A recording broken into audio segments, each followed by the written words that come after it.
Welcome. In front of me is a Realme 9 Pro, and today I'll show you a couple of tweaks and tricks you can do on this phone.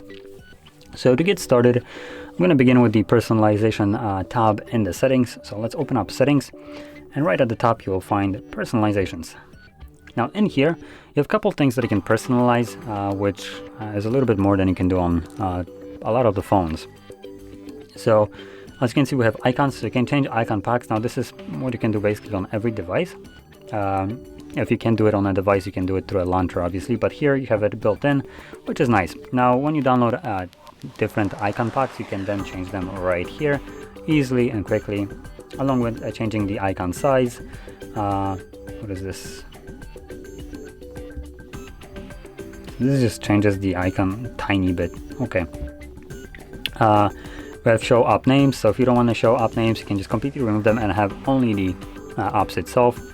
And when you go back, we have things like quick settings. So this allows you to change the color, shapes, and so on of these toggles right here. So you can choose this. Hopefully you can change the color. There we go, color is right here. So from here, you can change it to be whatever you want. You can do it through a wheel. We can have it picked by the wallpaper, so when you change the wallpaper it will adjust it based on that, and yeah, there we go. And obviously you have the wallpaper, but that is a typical kind of thing.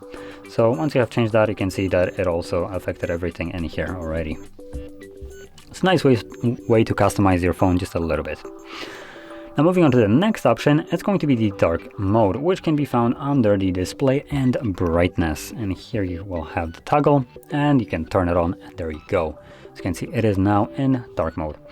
Now apart from just the typical switch from light to dark mode, you also have the auto switch, which is a nice inclusion. You can select auto switch and then have it sunset to sunrise, which will basically switch it from based on the time of day virtually. You can do it this way, which is the easy way because it defines it for you, or you can have it custom, which is a scheduled route. So you can select what time you want it to switch to dark mode. So you will provide a time that it starts dark mode and ends it. It functions similarly as a do not disturb mode.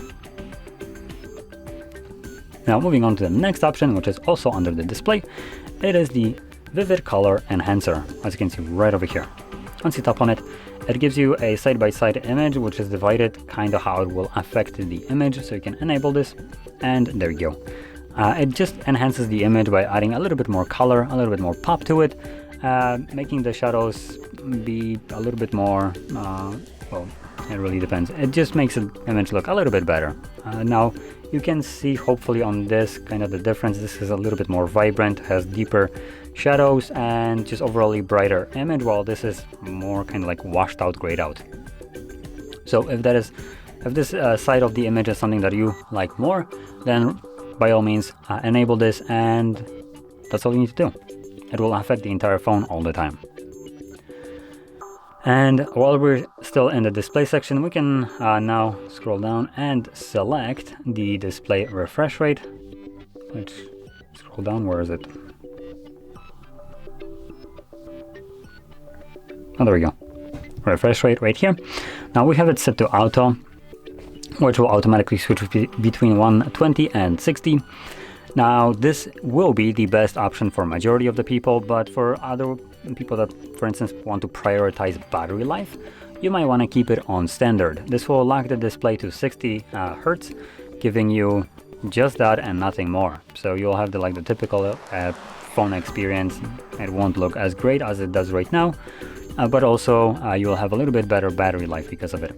And for people that, I don't know, for instance, play games and the automatic select doesn't really work too well, you can switch it to 120 to lock it, and in games it should force it to that frame rate without giving it option to, well, go to 60 hopefully.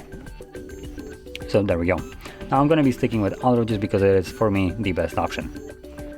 And last thing that I wanted to show is the gesture navigation, which can be found under settings, but going all the way down to system settings and then system navigation. you'll have gestures.